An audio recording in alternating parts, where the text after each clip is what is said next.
You are listening to Claret Blue, an Aston Villa podcast brought to you by Birmingham Live.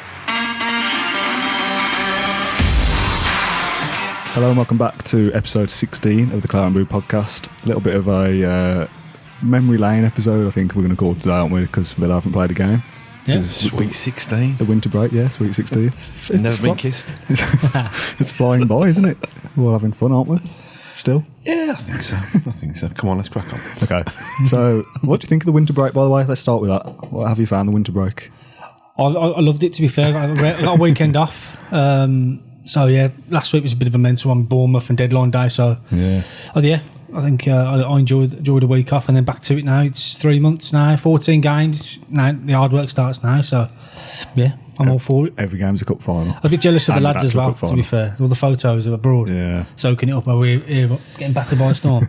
Have you seen people saying, like, they should be in training every day because they lost? That's annoyed me, that. Man. I think it's quite funny. What? They're not allowed to go on holiday? No, they're not allowed. Yeah, if they'd have won at Bournemouth, they were. Exactly. What kind of deal's that? You can't, Thomas Cook, God rest his soul, doesn't exist, but you can't go to the travel agent and say, listen, I'm hedging my bets here. If we beat Bournemouth, I want to go to Dubai. If not, should we just have a caravan in Rhyl? I don't get it. Let them go away on a holiday. Yeah, I think it's quite funny. People just like a moan, don't they? Yeah. Everyone's entitled to a moan, but I saw somebody tweet saying, I don't think they should be allowed to eat. If they haven't won the match, they shouldn't be allowed to eat. They should go on hunger strike. Just let them go and chill out. We're probably going to need them refreshed and fully charged, don't we? We've said, haven't we, few months. A few of the players look like they need a rest, and now they've got the week off. We've gone on holiday and back raring to go. They have to flaunt it in our faces, though, do they? It's more the Mings photo. Yeah, we're all jealous. I just look at my belly like thinking, wow, man, makes me feel bad about myself. Yeah. Play it like a tambourine, couldn't you? Xylophone. Yeah, that's it. Tambourine. Mine's a tambourine. Did you see, mine is a big bass drum, I think. Did you see John Terry's comment on that Instagram post of Tyrone Mings? Said something like, you've let yourself go, mate. You've let yourself go. And he's like, yeah, back on it next week. Quality. So it was weird without a game, wasn't it? I felt, because it wasn't a real break. It wasn't like an international break with no one plays, because half of the league played. The great thing is on Sunday night, match of the day actually became the one match, didn't it? It was match of the day. With the West Ham Man City game being off, they had one game to show. All the results went our way as well. Yeah, I know. Surprisingly. I wonder if we can do that, not play for the rest of the season and stay up that way. Yeah. So you had West Ham Man City called off, so that'll be played at some point, and presumably Man City will probably win, won't they? Bournemouth lost to Sheffield United. Them playing that on the morning of the cup final. Yeah. God. I can't remember the other game. Watford was draw, wasn't it? Yeah. What we needed. And somebody beat Palace as well, didn't they? Everton beat Palace. Yeah. So everything went our way. We didn't lose. I've been on the lash all weekend celebrating. That's it. So back next weekend's Tottenham. I think we might do something later in the week, Tottenham specific. James has messaged me about potentially doing something. So why are we having this conversation? I don't know. I'm just saying. I'm basically feeling for the fact there's no football to talk about. So what are we going to talk about? What have you got planned? What have we got planned when? For this podcast? I've got nothing planned. You were coordinating. I usually do all the research. I wanted to leave it to you this week. Have you done any homework? Turn the camera off. Have you done any homework? No. Okay then. So Wembley tickets are out Tuesday, tomorrow, as this goes out. They're out for the glory hunters like myself. They've been out for proper fans like you for a week, haven't they? Yeah. I'm a real fan, so I got mine last Tuesday at 5:05 because I've had a season ticket since the year we went down. So yeah, you're a proper fan. I'm a real Villa fan, unlike you. My dad's a bigger fan than you, than your dad. What do you think about all that? The whole kind of that whole competition real fan thing, of thing. Yeah, I don't know. We're all Villa, aren't we? Yeah, that's all I see. I was joking, by the way. I don't really think I'm a real fan. Just so some people take it to heart, don't they? Yeah, some people do. Some people don't like that. Yeah, I don't know whether that can be I don't know whether you can have a sliding scale of fandom. Really, I've got mates who are kind of obsessive, kind of OCD Villa who go home and away every single game, even go home and away with the under 23s, and. As much as I kind of think that's a badge of honour, I've never missed a Villa game since I was 2 years old. I wonder sometimes, what have you missed? You've probably missed your sister's wedding, your kid's christening. Do you know what I mean? I just think, listen, it's people's choices, isn't it? But I think some people can't afford to go every week, or they've got kind of childcare issues, so they can't go every week. I don't. I think there's enough things for us to moan and kind of complain about as football fans. But I think I'm a bigger fan than you. I don't get it. It kicks off with the ticket criteria, doesn't it? Yeah, that sometimes. was because it changed in it as well. The criteria. Yeah. It was first. I saw somebody say something like the first criteria had them as getting like a 40% chance of getting a ticket, and then Villa changed it, and I've got like a 5% chance now. But it's more fair the way it's worked out now than it was before. It's always hard, isn't it? I don't know what the criteria was before. So. But it's one of them, isn't it? It's just I think if you're a season ticket holder, you're guaranteed a ticket if you want one.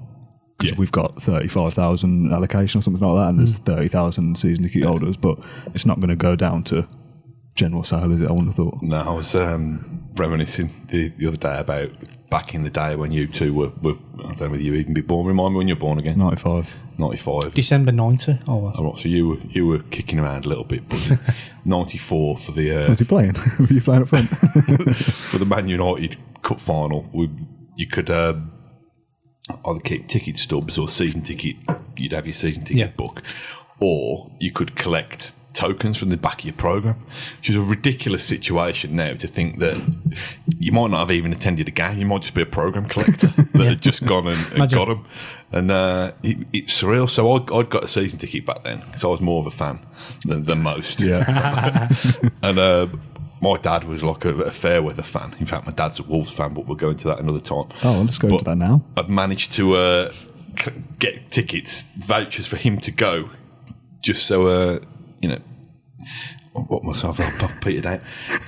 It was ridiculous because I kind of liked keeping them. I got like little kind of binders and stuff. I like keeping my programs and things, so I'd rather my dad didn't go and have me programs intact without these little bits cut out the side of them. But, what a strange time that you could get into a cup final from ticket program stubs. It's mad, isn't it? That is Imagine weird. doing it now. The program sales will be through the roof. Well, that's probably their way of kind of Yeah. reinventing. I don't know how many programs they sell now, but they don't sell more than kind of 5,000 or 10,000 per 35,000 crowd or whatever. No idea. But yeah, crazy situation. Yeah. So obviously people asked us last week about what we're going to get up to when Villa don't play. What did you get up to, first of all? I don't think I even got up. What did I get up to? Yeah, I didn't do anything on Sunday. I was just lying down all day. Saturday? I watched 2 films on Sunday. I went to the Badgers set. Oh, I know it, yeah. It's a beefeater just up the road. Yeah. So it was all right. Nice there. Not Yeah, being I've not been there. I've not been there before, I That's don't good. think. What did you have? So For a 9, the Badgers set. It's good, actually. It's nice. I had steak and kidney pie. Was it one by or Quent? beef. Yeah, And I Quent. think it was like beef and Doombar pie or something like that. Nice. But they served it with mash, didn't they? And I didn't want mash, so I asked for chips. Can I say? I'm a horrible person. Nice. Brilliant segue onto you, by the way, because I saw a picture of you over the weekend working at McDonald's. Was that what you were doing on God, Saturday? yeah. It was work stitching me up. I Little did a Saturday McDonald's job, was feature. No. Explain the story. Why? We'll put a picture on screen. What are you doing working at McDonald's, Ash? Is this a Back side in- project? No, it's just a feature when I was on the news desk. That's what we used to get up to, just faff around. Do a little mini shift in McDonald's and come back and write about it. So, yeah, and then worker stitched me up, putting the McDonald's story out. And they put it on every social media page going, thinking I work at McDonald's now. I've had loads of people saying, you work at McDonald's now? I was like, I know Villa aren't playing this week, but no. Oh, that's great. So, real stitch up that was. Explain to people that probably don't know, because I didn't really know. I did know, but I didn't really. That you were on news before reporting on Villa. I was, yeah, news for How's 4 that, years. How's that happened? How did it happen? Yeah, what's the story there? The story? It's proper journalism. That's the route that people that- should go. Yeah. Is it really? Gives I you a don't sense know. of perspective, doesn't it? Yeah, let's hear about it. So, because I wanted to ask you whether you were working at the last time Villa played at Wembley I was, yeah. So that was May. for the playoff final just gone. And I started the Villa role in June. So, Okay. yeah, Matt tapped me up from news. Are we allowed to say that? And then, yeah, so I was enjoying myself at Villa. But previously at news, yeah, we cover it's different day every day. That was the beauty of it, really. You come in, don't know what happened last night. You go to crime scenes, you go to little working McDonald's if you want to. Buy machetes and different weapons. Exactly, yeah. Remember So, that story from my first day? all going on. But, yeah, enjoyed it as well. Do you know my first ever day on work experience at the Halzone News back when I was Wow, the Halzone News. 13 or 14? I thought that journalism was going to be like this every single day. I followed it was like a bit like now, to be honest. Like, well, not like right this minute, but there's a storm. There's a storm brewing, and was a fella up in some flats near Rowley Regis, and a big pane of glass had blown out of his greenhouse. I don't know why. I mean, this is great reporting, because I'm not sure. I think we were there just as soon as the emergency services, basically. Well, this bloke, pretty gruesome story, to be honest. I don't know why I'm telling it, but this bloke had gone to move this pane of glass, this old fella. Yeah. Another gust of wind had blown him, and he'd landed on this glass. So it's killed him, and I'm there within kind of 10 minutes of it happening. Yeah. Like scenes of crime stuff there, they're all taking photos. I'm thinking, blimey. Did you say you're 13 or 14? Singer. You say you're 13 or 14? Yeah. Why are you there? Because I'm on work experience with a reporter. Sorry, did I miss that bit out? Yeah, you did, but surely you'd have gone, we'll leave you at home for this one. There's a dead man I didn't here. think they thought it was going to be as graphic as it was a cat up a tree or something. Because, you know, that was my kind of news background, cats up trees and council meetings and church fights and all that kind of stuff. I was really at the cutting edge of it all. Oh, God. So you've never seen... It actually gives you a real sense of perspective, to be honest. So when I upset a football manager or a centre forward because he's missed a sitter and you give him a 2 out of 10 or whatever, and they kind of get the hump, it gives you a sense of perspective. If you've been a news reporter and you've gone and done... Do you know what death knocks are? No. Oh, yeah, when you tell someone that somebody's died. Yeah, you go... Well, you don't... We don't tell them. We have to go there. That's what the police do. Yeah, the police... We're not there that fast. No. Death knocks are when you have to go and try and get an interview out of somebody who's lost a spouse or a relative or something like that. So, Yep. Have you done that? Yeah. So you've done that Terrible. kind of thing. You've been in, like say, you've been in court cases, in murder trials. You've been at inquests, all these type of things. I think it gives you a really good grounding. So I'm not saying that football and sport's not serious. Of course it is. We love it. That's why we devote kind of every waking hour to it. But it's perspective, innit? That manager's got the hump because you wrote something nasty about him. Oh well, deal with it. Do you know what I mean? I'm glad you managed to swing that story back around to be football related, because I was worried we were getting very, very off topic then. On the subject of that, you just said that you've not worked on sport when Villa have been to Wembley before. Have you? Have you worked in Wembley press? Yeah, we've saying this. Villa have been to Wembley, haven't they, in the last... Well, yeah. This is the seventh time. Yeah. This is the seventh time in the last 10 years, and 5 of those times I've been there as reporting on it. What's that like? It's weird, you know, because I went to 2 playoff finals, one when I was reporting on it, and the other when I was there as a fan with my son. And I had it right way around. Yeah, the one we won when you were there as a fan. I was there as a fan last year when we won it. Nice. What I would say about being there as a reporter when we lost it, it kind of numbs the pain a little bit because you're so busy trying to do your job and just kind of cover it as best you can that you probably don't really feel it until you get home. You think, oh God, we've blown that. Yeah. Do you know what I mean? Whereas being there when we won it, the joy of being there with my lad, I'm not sure I could have. You know, there's a kind of etiquette in press boxes where you're not supposed to be as partisan as you feel, and you have to kind of be reserved. So, do you know what I mean? Ash will probably feel this when we go and win 7-0 against Man City. You can celebrate all you want if that happens. But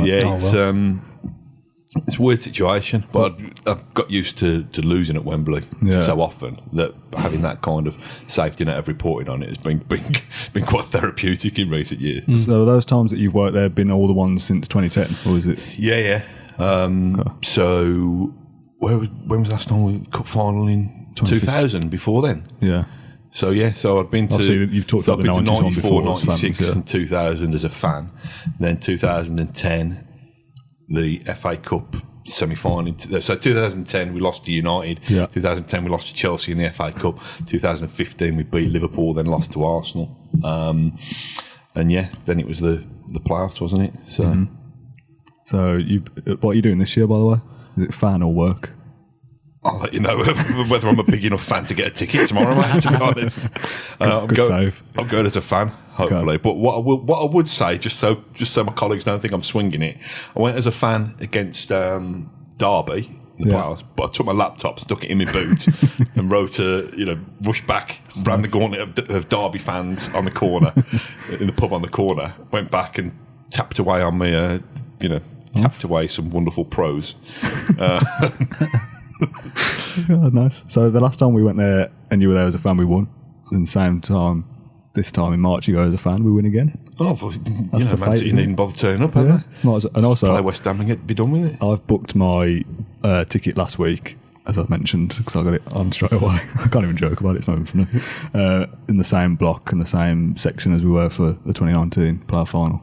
I'm going to wear the same shirt as well. Superstitious, are you? Yeah. Oh, yeah. I'm not really, but I feel like with those kind of things, you kind of have to a little bit. Have you got any superstitions For a day to day normal match life? day. Normal? Nah, No?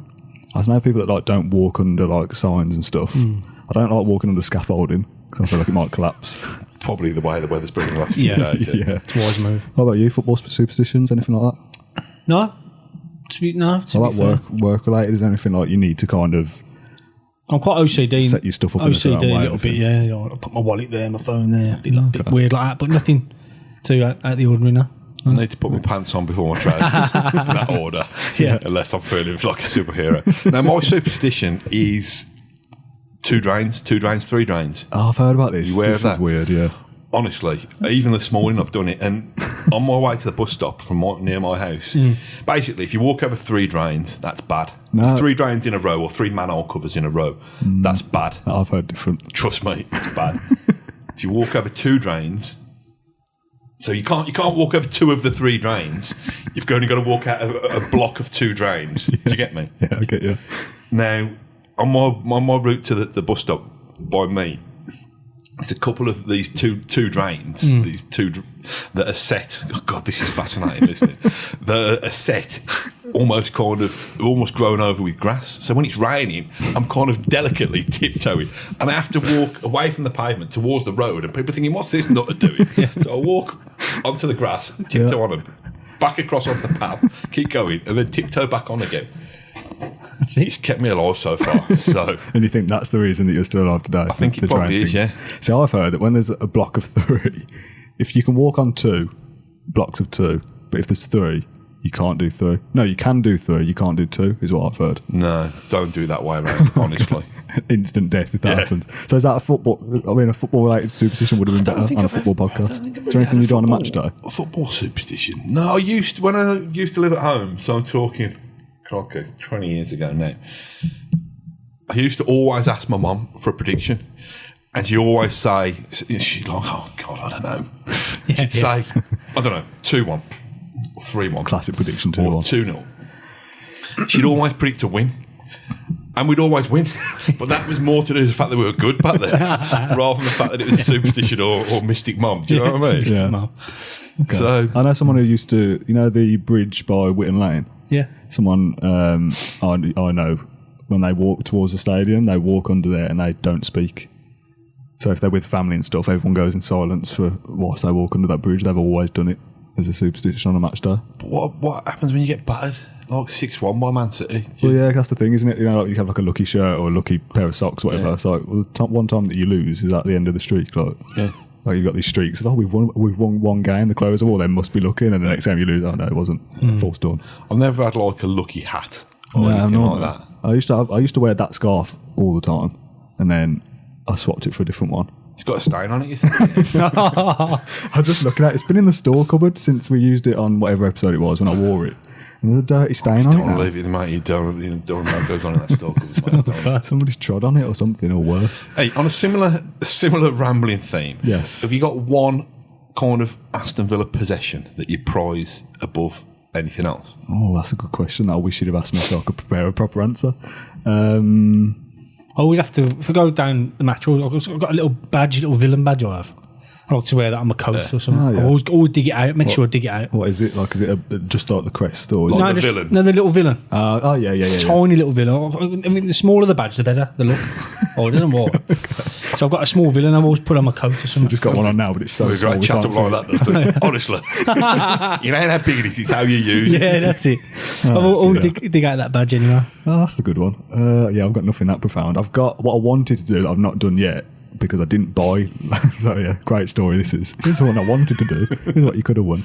I didn't buy last year's shirt, the Luke Roper one, at the time because I don't really buy shirts every year just because expensive and I'm tight.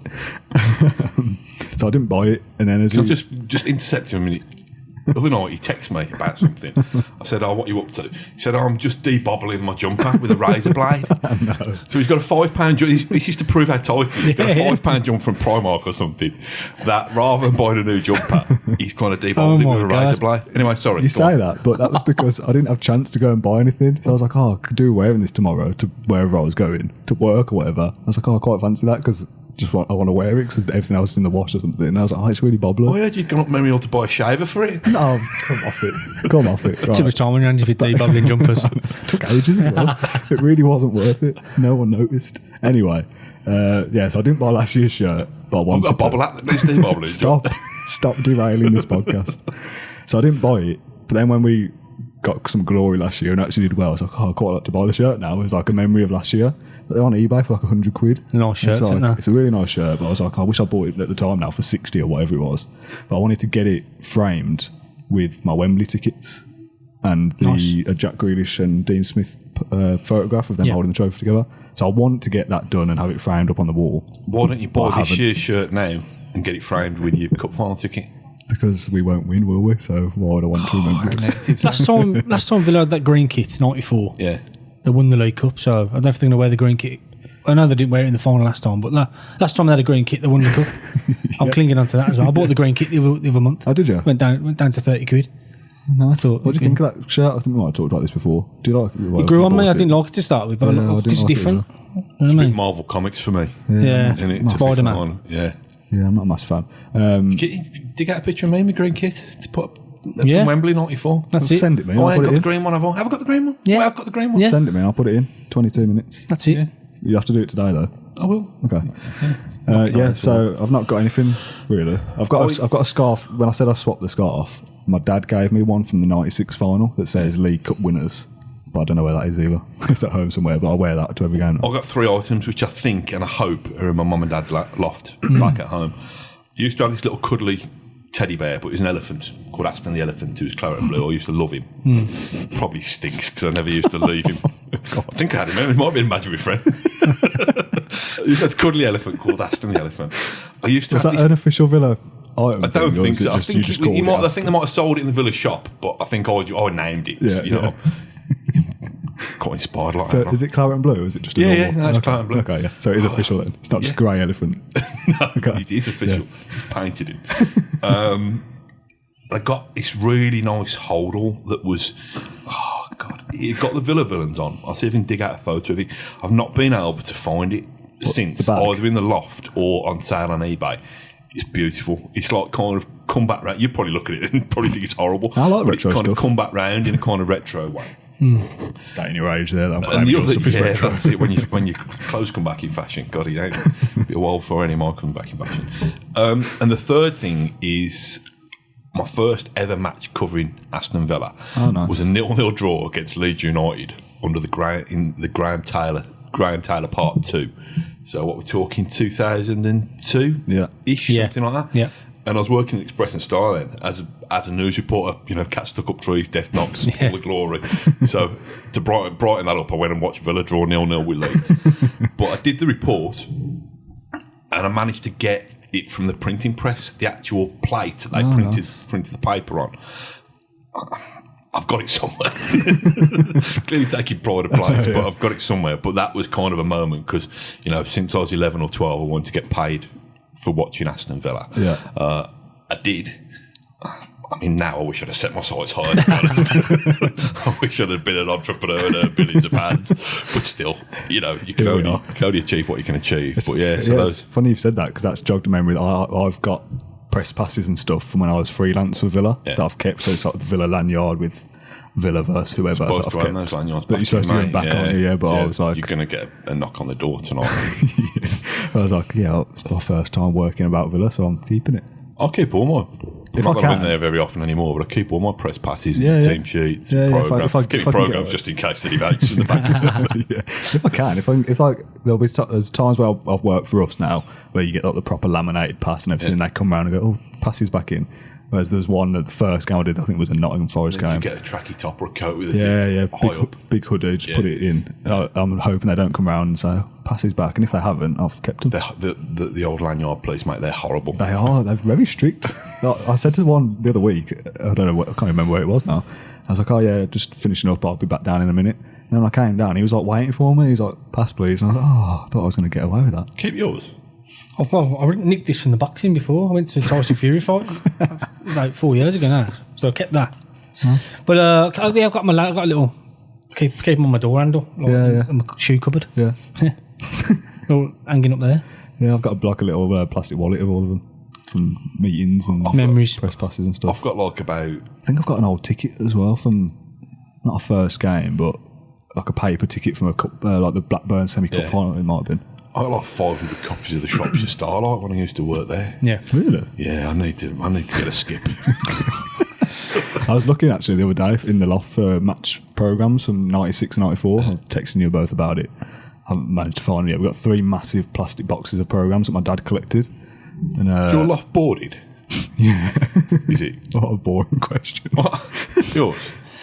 Do you mean like on the floor Yeah. so you don't have to tread on the fluffy Yeah, stuff? Yeah, we did it not long ago. So we've got these massive tubs up there full of programmes from like early 90s to when programmes started to go out of fashion a bit, early 2000s, mid 2000s. So he said the 94 and 96 cup final are both in there somewhere. So I've got to get the ladders and go dig. Do you think they really are? Do you No, think they it's gonna lock you definitely up there? They definitely It's a are trap. No, they're definitely up there. And when I find them, I'm going to bring them in and we'll look through them, read the programme notes and stuff from 96. In my loft, I've got a big box of bobbly jumpers. Why do I text you things about my personal life? Oh dear. It's more exciting than mine, that's the problem. Wow.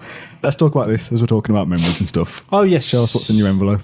So this is my Uncle This should Marty. be like thingy. Do you remember when Brendan Rodgers did that in the Liverpool documentary, and he got this envelope saying, one of you is going to let me down. I've got the name of one of you who's going to let me down in this envelope. Yeah. I don't.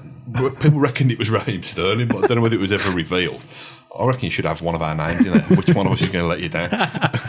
Anyway, you put a quote on this, wouldn't you? Yeah. So my Uncle Martin and Auntie Pam, they got married Birmingham Register Office, 1st of March 1975. Yeah.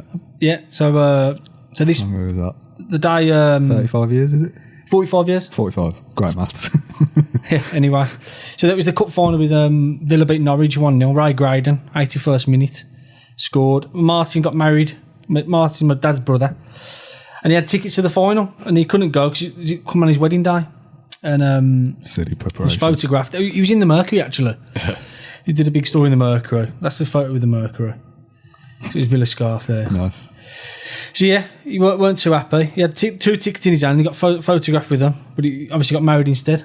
So and this year the League Cup final falls again on his anniversary on the 45th year. Nice. Exactly the same date as well. So Yeah, I noticed that before. shame he ain't playing Norwich, to be fair. That'd be a bit easy, wouldn't it? I wish we were. Yeah. My initial thought, as soon as you passed it to me, when you showed it me earlier, was, oh my God, it looks just like you. You reckon? Yeah. They're both do you living in think? Portugal now. They're both retired. Oh, really? He had a bar called the Buccaneer Bar in the not Albufeira, the Algarve, Oh, in Portugal? Yeah. Oh, nice. Villa Moura. Nice. Sold that up, and now they're living over Portugal now. What a lovely, lovely life. You ever had long hair, Ash? I was going to say, No. if you had long hair, that looks just like you, I think. You reckon? Yeah, you like the face and a bit of My dad's facial big hair. bro, that is. Did your dad look the same? Not really. When Martin was in Portugal, he grew his hair quite long, like a pirate. Yeah. But no, yeah. Who's that fella in the background? Looks a bit shady. On the left. The one on the left? I'm not sure. The one in the glasses? See the one in the glasses? Yeah. That's my great granddad, that is. Wow. And 1975, is that you say? Yeah. Wow. Tell us a story about you. My dad. Your dad. So, December 7th, 1997. Mum and Dad got married. I'm in my 3-piece suit, little page boy. And it was on Birmingham Registry Office. What's that statue, is it? Yeah, it was like Watts or something, wasn't Yeah, it? It was over kind of the road historical Birmingham statue. The OCC, isn't it, over Yeah. there, that way. So they got married in the morning, champagne breakfast at the Holiday Inn, Nice. whatnot. Yeah, photos, quick. Got married, got hitched. And then about 12 o'clock, 1 o'clock, about all the lads got taxis down to Villa Park. It was Villa Coventry. So yeah, my dad, me, all in our wedding suits in the Old End, literally. That. And then my mum allowed it for some reason. Imagine that happening now. Can you imagine? Could you? Your missus, go down the Villa then. I think we went to the Aston Social after. Dad got rat's arse and whatever, and then went home. Yeah, got married. I think Villa won. Collymore, Hendry, and Joachim 3-0. Nice, worth it then. Yeah, so that's it. I'm not to ask a personal question, but you, mum and dad, still together? Of course, they are. Yeah, love that. Yeah, so it's all happy then. Just no, not to ask that. Yeah, split up the following week. Yeah, I love that. Yeah. What a nice little story. Have you got any wedding-related Villa stories? No. I bet you have really. I can't think of any. To be honest. My wedding, we had a Villa theme. The only concession that my wife would make was the table names. Oh yeah. So obviously the main kind of head table was McGrath, and we had like Platt, McNally, and all my kind of favourite players down the years, to be honest. But nice. My wife wasn't going to let us have any kind of Claret Blue theme and all that kind of nonsense. No. Let you go down the Villa. No, I think we got married at the end of the season, mate. I'm not that. Yeah, my dad is always like that with like booking holidays and stuff. So I can't go away in April, whatever, because it might be the cup final. Yeah. It's like never happens. So yeah, no wedding stories for me just yet. Maybe a few years if we're still doing the podcast.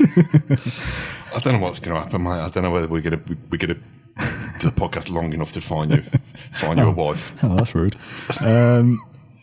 Okay, here's a little plug before we go on to our questions from the project that we did last week with Rob Bishop. Oh, right, yeah. Some little videos that people are going to see on the website and on the YouTube channel and podcast feed at some point. You don't really know much about this, do you? Yeah, really lovely. What a lovely bloke. I've met him a few times. I'm glad you've said this, by the way, because it means you're actually going to crack on and get around to doing them now. I thought they might just lie untouched if you didn't make it public. I'm doing it in the next couple of days. It's in good form, is it? Yeah, great. Really, really lovely. Loads of good stories. Some nice coffee and biscuits as well made for us. There was. So, yeah really nice. The one that I'm going to plug now, because we don't want to give all the content away just yet, is the quiz question, the famous one, but I need you to tell it because I can't remember the wording of it, about our friend Eva. I'll give you the answer there, but it doesn't matter because no one knows the answer. You know the quiz question. Yeah, but what's the what are you asking me to do? I want you to ask Ash the question. You've just told me the answer. Yeah, but he doesn't know. Eva. So he doesn't know the story, and then we can tell the story, and then we can get a bit of bish on the podcast. Ashley, you'll start for 10. Specialist subject is Claret Blue nonsense. I should call the podcast Which here we go. Which Aston Villa player has scored for Aston Villa despite never playing a competitive game for Aston Villa? So which Aston Villa player scored for Villa, but that's going without playing for them? So it's obviously Evans. No. So it's a good question. One I didn't know anything about. Which Aston Villa player scored for Villa without actually playing for them? See, I told you wouldn't know the name. No one knows who this guy is, mate. Ivo Stas is the answer. Oh, is it? Have you ever heard of that name before? No. Same. And the story is, which Bish will tell more eloquently than me. I might put a clip in of Bish here, by the way. The story is that he played for Bani Kostrava against Villa in the European Cup. Sorry, in the European Cup, in the UEFA Cup. That's Milan Barish's old team. Back in 1990, late 80s, early 90s. And during that game for Bani Kostrava, he scored an own goal. So, therefore, he scored for Aston Villa. Yeah. Villa signed him on the back of him playing well. I mean, although he scored an own goal, he played well against them in the two legs. Yeah. But he got injured as soon as he signed for Villa. So he never actually played a competitive game. So there you go. Good quiz question. One of Rob Bishop classic, because he did a quiz, didn't he, at Villa. So he's fountain of knowledge for all things Villa. Got all his books out and stuff for us when we arrived, and got some good stuff out of him, didn't we? Yeah. Brilliant. Good stuff for the League Cup final, some stories about him working during press days for 96, I think it was. Yeah. So lots to come from Bish when I eventually get round to do the editing. Bit of pressure from you there. We had some generic questions on Twitter, sort of like favourite game, stuff like that. And I sent you both the list of questions yesterday, and neither of you have done any preparation. So we're about to wing the following segment of the podcast. I was watching Call the Midwife, I think, when you sent them through. Call the Midwife. Yeah. Awful. That's poor from you, that is. What's wrong with Call the Midwife? Nothing. Should we move on? Yeah. Okay. So this thing's like favourite player and first game and stuff like that. So it involves a little bit of thinking. So I'm hoping that you're just going to be quick on the spot because I was like, I don't remember anything here. My memory's poor. So first one I wrote down, favourite player to play for Villa that wasn't considered a proper kind of fan favourite. So Grealish or Benteke don't count. So it's like a player that went under the radar that you kind of appreciated. Okay. Would you say Barry's a fan favourite? Yeah, I would. Sorry, that a fan favourite then. I like Hugo. I did. Okay. Hugo is solid, wasn't it? Centre half, mountain of a bloke. I looks like him. Yeah. Nothing much got past him. On the others, it's quite hard not being fan favourites, isn't it? No, so it's hard to remember, isn't it? Because if they weren't unsung fan heroes favourites, kind of thing. yeah, if they weren't fan favourites, why did you like them? It's such a small pool. Now answers will vary a little bit from different ages as well. Mine's Barry Bannon. Okay. More modern. I think it was. Go for. He's a great footballer. First of all, I think he kind of arrived on the scene at a difficult time when, I think it's hard for academy players. Probably like it is now as well. When Villa are in the Premier League, not only have you got to be a good player, you've got to be Premier League ready. You've got to be, physically capable straight away. But I think Baz was a brilliant player. Who could go little wee Barry Bannon was a brilliant player. But I was around the training ground a little bit more then as well, and he was just a cracking little bloke as well. Yeah. And he had what was probably one of the first incarnations of an iPad. I've never really seen one of these before. Yeah. Because I'm from Rowley Regis. Who's from Howzone? I crossed the border, didn't I? Oh, okay. We'll go into that another day. Yeah. But stay tuned next week so for that he stuff. got this iPad and he was sitting in the reception area at Bodymore, and I've been to a press conference or something. And I went and had a chat with him because he's like this little dinky little fella. I said, "Oh, what you got there, Baz? Your mum and dad bought you an Etch-a-Sketch." And he was like, his banter was normally better than mine, to be fair. But he was just. I don't know whether I should share this story. I remember the day, either he might have made his debut, or a couple of the kids made their debut. It was O'Neill had left, and we played West Ham on the opening day of the season. And Kevin McDonald was in charge. Is that the one Milner scored in? Yeah, it was. Yeah, just before. Was it Milner's last game? Yeah, I think so. Anyway, we were out. I don't know how it happened, but we were out and at Meet You, I think, on the on the Saturday. I was a younger man, and we bumped into some of the Villa players there. Bannon was in there. I think he'd made his Premier League debut and probably played about 90 seconds or something. And he thought that was a good enough idea to buy a massive round of champagne for about 30 people, like kind of the players, kind of hangers on like me. And I thought, yeah, whenever the question comes up, who is a player who's not a club legend? Barry Bannon. Barry Bannon, yeah. Are you sure that the iPad story wasn't just an iPhone? Because he was a small man. It was just a normal phone. Don't pick on little Baz. It looked big compared to him. I wrote down Matt Loughton. You were only drinking shots of champagne. Matt Loughton is a player that I liked, but that wasn't necessarily like a big name. Yeah. And I've tried to keep my answers more modern because my memory's so poor. And Howrahan is a player that's got his little fan base, but a lot of people wouldn't kind of go, yeah, he's the big name, whereas I've always liked him. Yeah. He's all right. He's all right. Yeah, he's all right. Not bad. First player you had on the back of your shirt. Did they have shirt numbers and names in your day?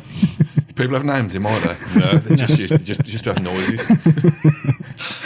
You know what I mean? Noises and paw prints, mate, in my day. Was shirt printing a thing Because it was. as a kid? No, What do you think I am? Oh, I don't know, 40-something.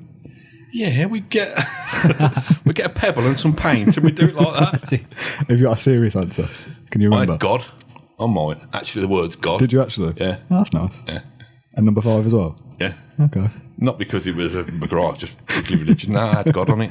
Oh, nice. That's an interesting answer. Thanks. Yeah. Have you got one? Can't remember. I never used to have names. No, I didn't had. I went to uni in Sunderland 3 years up there, and Ben Okay. just signed from Sunderland, and I thought it was a good idea to put Bent in the back of Villa's top. And walk around Sunderland. Basically, yeah. No, it's going like this all the time. Literally, and they're still fuming now about in leaving. And I went to the match before. I don't know how we got on. It might have lost. Bent had a good chance to equalise. I was walking back. I got literally pelters at me. I don't know what I was thinking. I was walking with the Sunderland fans, and there's all like throwing stuff at me. I was like, quickly, got to get back into town, quick. So I had a Bent number 9 top. Nice. when he signed. But so you didn't have names on the back of the shirt as a kid? Previously, nah. Yeah, I I might have had a did. York one, but I can't remember. We used to have, me and my mate used to have our own name. Yeah, I remember on the having back. So Dan, he Dan would at put one Ant. point. So he'd have Ant on there. Yeah. And my nickname used to be Ken, for Kendrick. So Oh, yeah. you'd have these random names and people, Ken, Anton Ken. who's Ken? What number? Number 9. So you always go for number 9, don't you, when you go for your own name? Probably fancy myself to number 8 back then, to be honest, even though I was probably playing as a left back for Netherton Colts under 16s or something. I remember having Gabby at one point, or Von Lahore, and it Cost you a fair was a whack, that pound a would. letter, wasn't it, I think? Number 11. I don't know what year that would have been, 2006 or 7, I guess. It was the 32 red kit, I think. You need to have big shoulders to carry that off, don't you? Yeah, I remember as a kid as well. I'm pretty sure it like went all the way around the shirt, like all the way over to the other side of your back. So yeah, not a massive fan of shirt printing there. Like I like it, but if I bought a shirt now, I'd just get it plain. Yeah, same. So It's the extra costs, and it's the patches and all this kind of thing. I Now like- my I dad like who's the look of buying it, these but- things, he's thinking, nah, come on, you know, do you really need Abraham on there? You know, he's only on loan. Why don't you have? Oh, yeah, you he's can't got a have- short name. He's got a short name. it's different now, isn't it? You don't have to pay per letter, I don't think. Don't you? No, I don't think so. I think it's just a generic kind of one-off price, whatever you have. So it makes sense to get the longer name to get your Oh, money's right, in worth. that case, I'm pretty sure, get middle yeah. names and everything on there. Yeah, I'm pretty sure it's just like a flat fee now. I've changed it. Best limbs you've ever witnessed? This is a difficult one for me because obviously I don't go to many away games and it's different at a home game. We've talked, again, my only recent memory is the only thing that works. The Watford and the Leicester games last week were obviously great for the stadium as a whole. I remember the story that you told before Christmas, not on the podcast, about the Loughton goal. Stoke. Yeah. Do you want to retell that story? Because I don't think that video ever went out. Oh, just pub in Cannock, that one. Yeah, about being late with the coach went and to all Stoke the rest of away, it. and I've had to stop off in Cannock, didn't we? Yeah, explain. I got back on the coach. It should have been about 1:30, 2 o'clock, hour till kick off. And then the coach driver attempted like a 4-point turn. He's hit the biggest boulder you could see. He smashed into a boulder, popped the tyre, and it's basically a free for all then to get to Stoke from Cannock. So everyone's ordering taxis. People are giving blokes lift in the front garden, give him a chuck with his I don't know what he was carrying in, a sofa. So he'd drop them then for nothing, whatever. It's just a free for all to get to Stoke quick. Sounds like a story from like the 1970s about like the little community. All doing helping favourites people for out. each Yeah, other. well, I'll give you a chuck with that settee, get us in the car, go to Stoke. That was that one. But that was it. It was a great away though. Got there about 2 minutes before kick off as well. Wow. That was pretty touch and go. Away games, trying to think. The wide ones, but usually comebacks and late wins, aren't they? Yeah. I'm trying to think of one. Trying to think, I wasn't there, but the one. Most away games I've been to, we've been caned all the time. Yeah, the Everton away that we talked about with If the you was there scoring for last that, minute, that'd if you be were there unreal, for that wouldn't would have been great. The one that rings a bell with me, and it's, I don't know, like I said, I don't want people to check the videos of this in case it's completely, fantasy in my head. Yeah. But, and it might not have been limbs, it might have been like a very polite kind of ripple of applause, like on a village cricket green. But it was on the Holt End, back when the Holt End was this kind of heaving mass of people. And Dean Saunders has scored this absolute belting volley against Ipswich. Yeah. And because the ball was in the air for so long, I can recall. Is that the one from like this side of the penalty area? Yeah, it's kind of Yeah. on the Trinity Road side Yeah, towards the Holt End. And the ball's gone up in the air, and I can just feel the Holt End just moving kind of as one, kind of 20 yards in front. The good thing about it back then was, although it was kind of, I don't know whether limbs had been coined as a phrase, although it was kind of fairly kind of, euphoric scenes. Oh, there's the bell. Although it was euphoric scenes, everybody looked after each other. There was kind of an etiquette there. Whereas, because I was one of the younger guys, you probably got these kind of big 6-foot lumps who were throwing themselves all over the place, but they'd still make sure that You're all right. you'd kids survive are with okay. just minor cigarette burns rather than any serious injury. So it was kind of, like I say, it probably wasn't limbs. It was more, I don't know, tidal wave limbs, I'd have thought. But I suppose it's different if it was all standing as well, that everyone kind of just flows together rather than just jumping up and yeah. falling You'd downstairs and physically stuff. move, you'd find yourself, like I say, yards away from where you originally started. Yeah. Interesting, different times. There's been limbs at Villa Park this year, hasn't Yeah, there? Watford, bloody hell, that's Leicester. what I'm thinking of. Do you know what I Can mean? I do an I've action never storm said out? Because I've got to go. Ah, quick. it's ridiculous, yeah. See you later. Leave an old iTunes review. See you later. And if people are still tuning in for the rest of this podcast, what is going on? Oh dear. So just for context, Matt has got a very busy work call. Don't worry. So we're going to do the restaurant. We're almost at the end, to be fair. We've only got like 3 questions left. I'm going to face you now.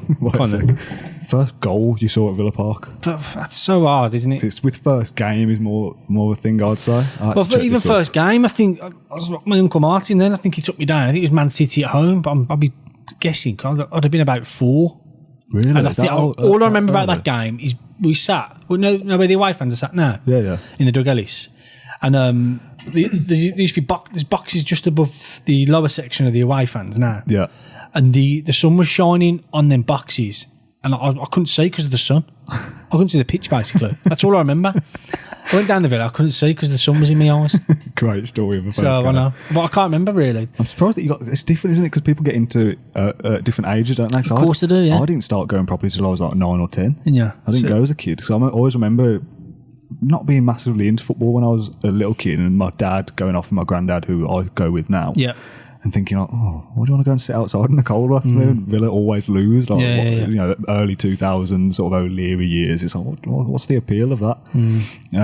So I remember going, my first game, I don't know who it was against, what the score was. I remember it being a lower league cup game, a night game, or at least being winter and being pitch black, freezing cold, and part of me thinking, this isn't the best thing ever. I think it was 0-0. But also having that slight appeal of like, there is something special about it still, though, even though the game was rubbish and it was freezing cold, there's still something special about being at Villa Park. My first proper game that I can half remember that I've looked up since this morning was against Reading in 06-07. So fairly late. Yeah. So I went to the odd game here and there, and then was like, season ticket like straight away. So it wasn't like a couple of games at home throughout the course of the season and then season ticket later. It was like a couple of cup games and then I love it now, season ticket. So my first season ticket was 06-07, which was O'Neill's first year. Mine would have been Brian Little, possibly first year. So I remember I was in K3 up at Holt. Brian Little, then John Gregory in the European nights. Yeah. And then our last season ticket was David O'Leary. We all went down. We moved to the Trinity then. Yeah. So that was my last season ticket, the David O'Leary era. Wow.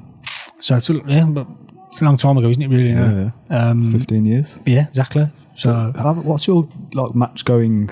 Because obviously you went off to uni and stuff. What was your I just pick and choose, and then I literally pick and choose, and whenever the lads want to go down, we all go down together. So we just pick and choose our games. Now I used to be part of an away club called the Feezy Lions. Okay. I used to run a coach from the local, the Cat and Fiddle. Kev Cooper used to run that. We used to get us tickets for away games. We used to do literally about 6 away games a year, 6, 7, 8. So I used to go away more times than I did home games back then. But yeah, that's my early memories of being in the K3 up at Holt with my dad. And then my dad got fed up then with the O'Leary stuff and hasn't had a season ticket since, but we just pick and choose games now. Yeah. It's so hard to go down now, isn't it, really, to be fair? Different it's harder circumstances than when you're working as well now. Of course, and life gets in the way of uni and all the rest of it. So yeah, it's just one of those, isn't it?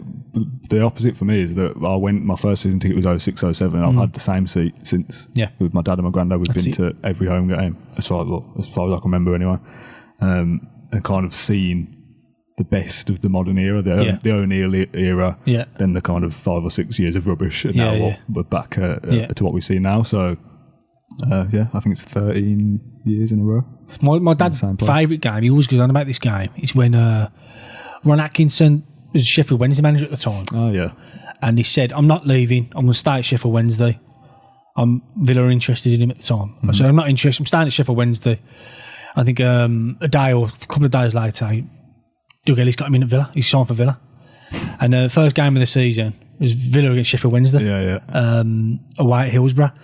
And this is my dad's favourite game. The old Judas before the game, Judas and all that. I think Sheffield Wednesday went 1-0 up. Winning. And then Villa come back and won it. Staunton and Daley Atkinson scored, I think. He said that's the best away game he's ever been to. Wow. Because obviously it was like a cesspit kind of thing. They all hating Ron Atkinson, big run. Big Ron's gone to Villa. He's done a job on his old club literally a week after walking out. So he said he's absolutely brilliant. He always goes on about that. He always whacks it on YouTube now and again. Oh, nice. So yeah, he always remembers that one.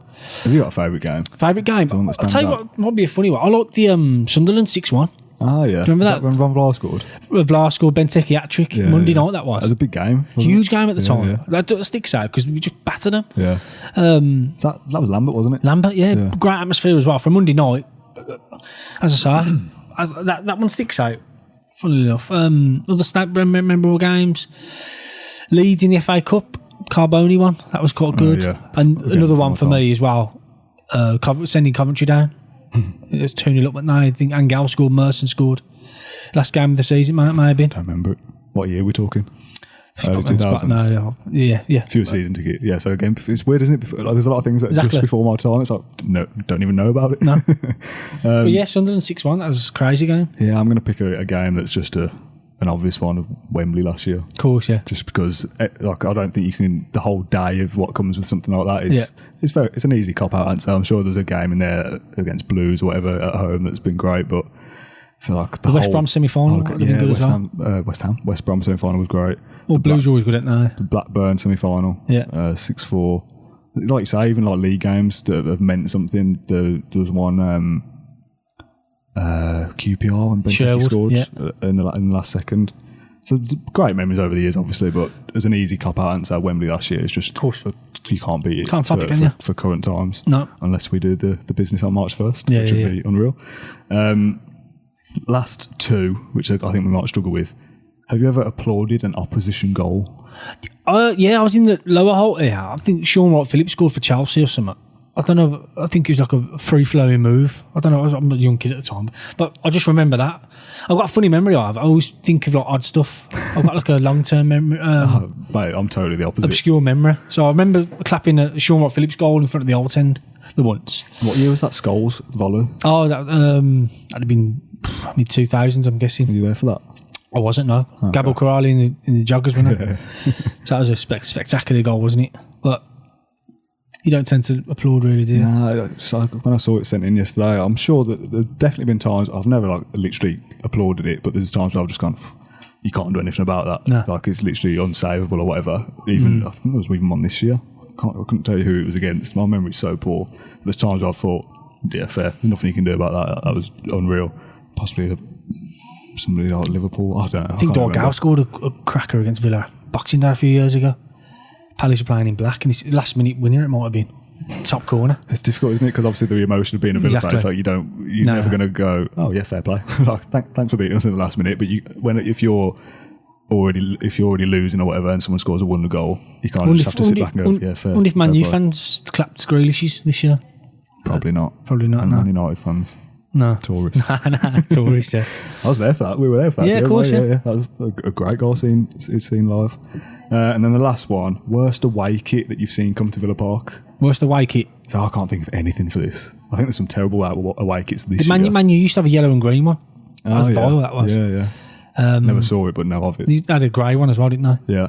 The away kit that Man United have this year is horrible as well. Like that weird, beigey, pinky colour. Yeah. Don't know what that. Southampton's this year is weird. The grey with the blue Yeah. top. That's weird.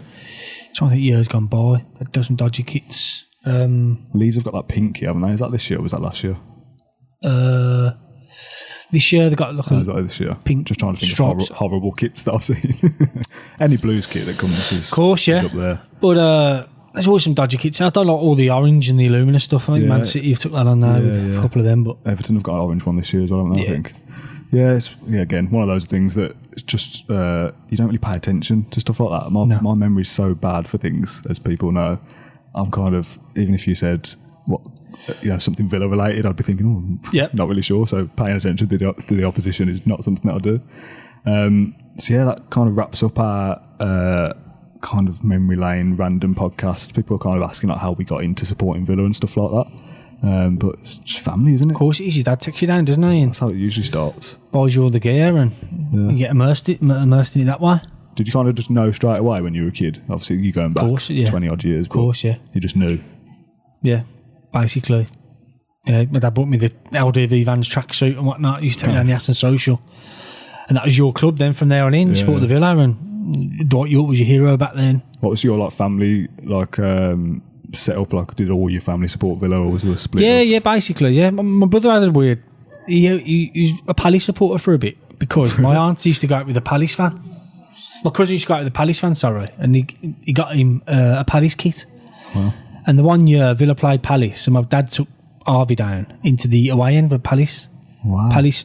And Andy Johnson scored at the Holt end, and Wayne Wrightley did that. Like, he was playing the Holt end up, and anyway. I think Henry scored for Villa.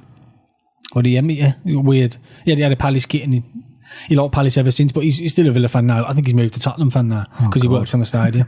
So he's glorious now, isn't it? Yeah. So he works on the stadium. He likes Tottenham now, but that's...